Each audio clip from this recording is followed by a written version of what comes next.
Akala ko, Monica, ito na yung pinakamasayang gabi ko. Ang tagal-tagal ko itong pinangarap, di ba? Alam mo naman kung sinong totoo niyang mahal. Kung hindi siya mapupunta sa akin, Monica, mas lalong hindi kay Marimar. Humanda ka sa akin, Angelica. Dahil hindi ako basta magpapatalo sa laban. Maghihiganti ako. Narinig mo yun kay Monica? Oo. Ano mang ginawa ni Angelica kay Esperanza? Ay! Siya ba ang pumatay kay Esperanza? Alam mo, hindi ko talaga alam yung tinutukoy mo eh. May alam si Monica at yun ang aalamin natin. Wala kang sakit. Wala. I just need to buy some more time para mahanap ko yung ebidensya. Bakit hindi mo lang sabihin sa mga pulis na binablackmail ka ni Angelica? Mahirap that it's too risky. Hindi matalino si Angelica, magkakamali rin yan. At pag nangyari yan, huli yun. Hindi kayo pwedeng magsimula hanggat wala ako. Anong ginagawa mo dito? Baka nakakalimutan mo. Ako ang karapat-dapat mamuno dito. Hindi ang isang bastardang katulad mo. Ipaglalaban ko ang karapatan ko bilang nag-iisang lehitimong anak ni Gustavo Aldama. Kaya nga inutusan kita. Lumayas ka. Hindi niya pwedeng gawin sa akin to. Pwes hindi ko siya uurungan. Away ang gusto niya, away ang bibigay ko sa kanya. At ang unang-una kong gagawin ay tatanggalin ko lahat ng ahas dito sa opisina. At ikaw, Rowena, kung akala mo makakalusot ka sa pagtatraidor mo sa akin at sa kumpanya, nagkakamali ka. Salamat. Have a good day.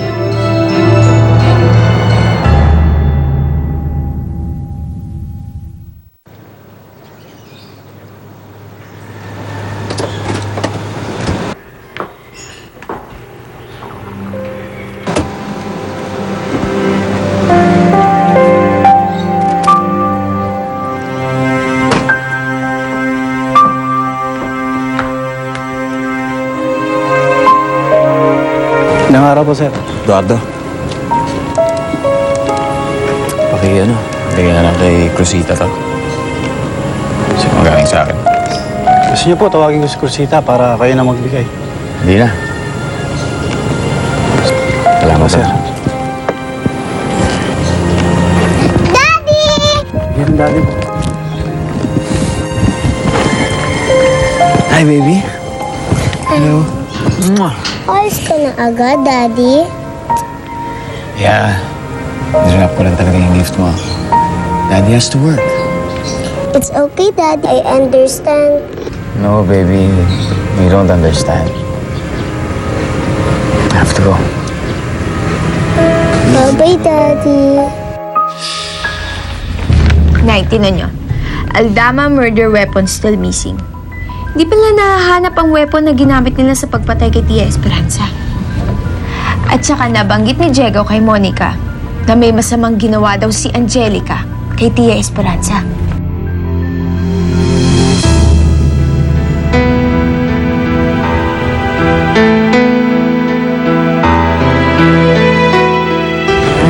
I love you.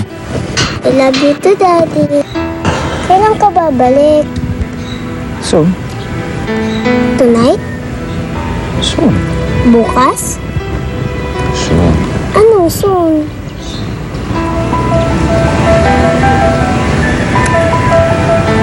Basta.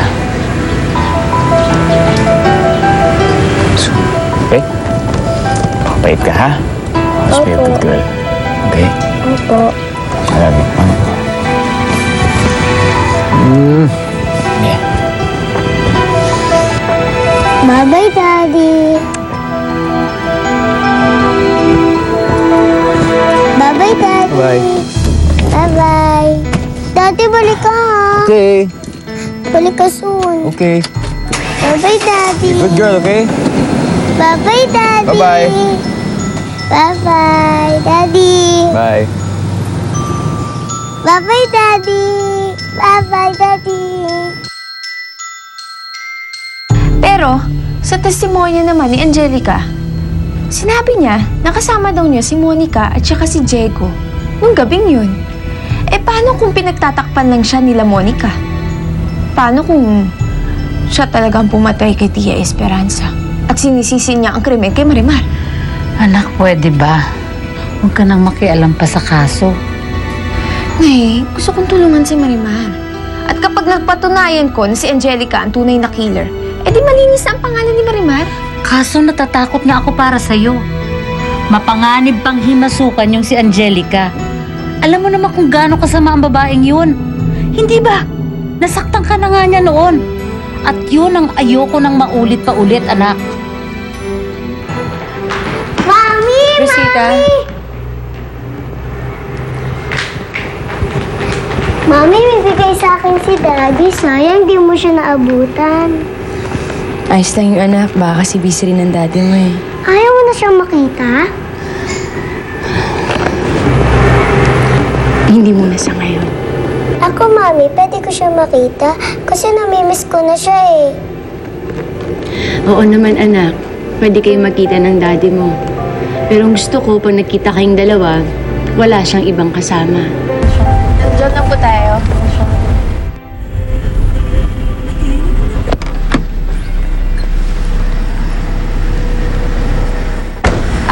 Manong, pwede niyo ba akong antayin? Oo, sige. Magdadagdag na lang po ako ng bayan. Oo, sige. Salamat.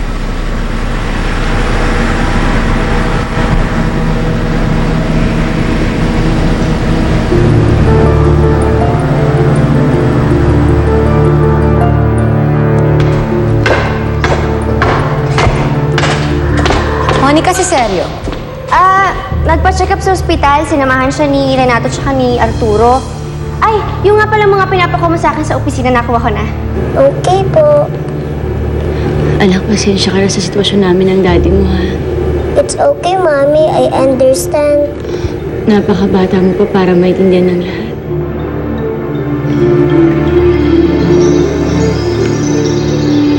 Pasensya ka na, anak.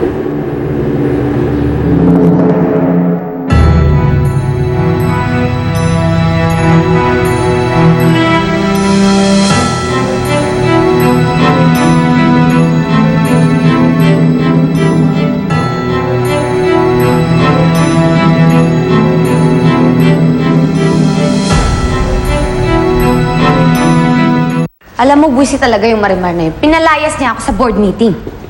Ha? Eh, di ba... hindi ka na presidente ng kumpanya? Ewan ko. May kasama nga siyang abogado. Medyo magaling eh. Kung ano-anong corporate attitude yung pinagsasabi niya, hindi ko nga napaghandaan. Alam mo, friend, huwag ka na muna manggulo dun. Tsaka kahit pa paano naman, may kapangyarihan pa rin si Marimar, di ba? Eh, baka hamunin ka pa ng away, matalo ka pa, no?